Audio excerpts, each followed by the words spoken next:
The story I'm telling you today is a story of migration like many others, which has a poor family of peasants as protagonist. The only person alive in that family is my grandma's cousin, Cesarina, who comes back to Italy once every 5 years.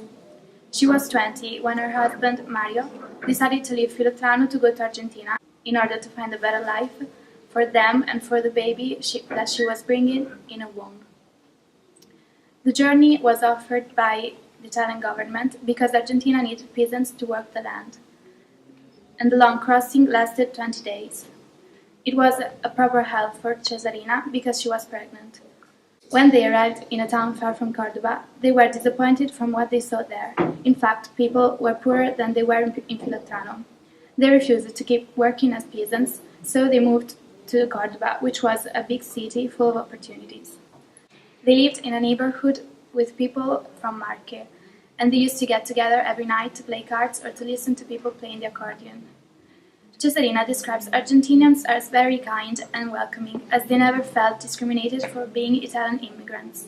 Today, Cesarina comes back to Italy whenever she has the money to afford the flight, and although she has seen her siblings only 8 times since she left, she never stopped feeling Italian, speaking Italian, or eating Italian food at home. So the migration hasn't really affected who she really is and their sense of belonging. My name is Bogdan, and I'm from Libya.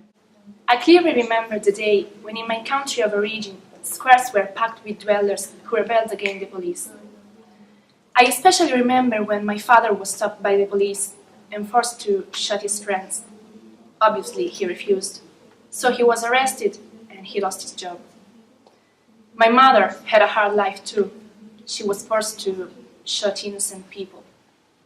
When all of this happened, I was only a 4-year-old boy.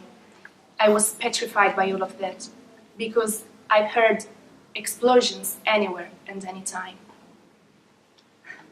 So, my family and I decided to leave. First was my father, then my mother and I decided to follow him.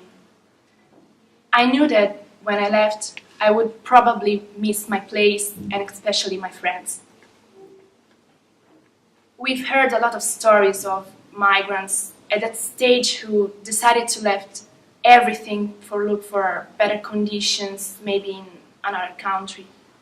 But unfortunately, they left their life for the middle of nowhere. The sea, which is like a graveyard today. So when I've arrived to Italy's coastlands, I shouted out of happiness.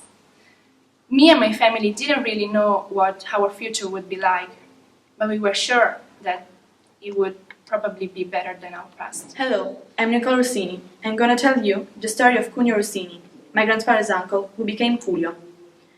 Cuneo was 6 years old when he decided to emigrate to Argentina because of poverty in which he lived.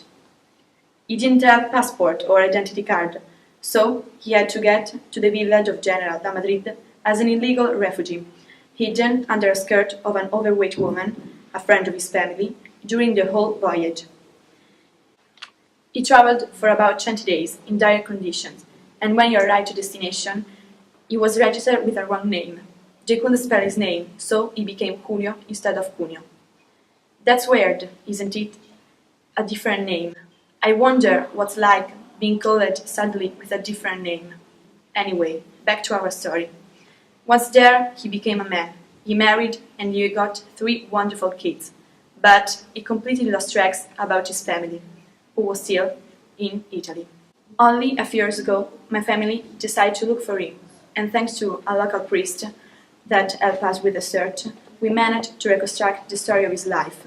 So we decided to go on a trip to Argentina, to meet Cuneo's descendants and find our Rossini roots in Argentina.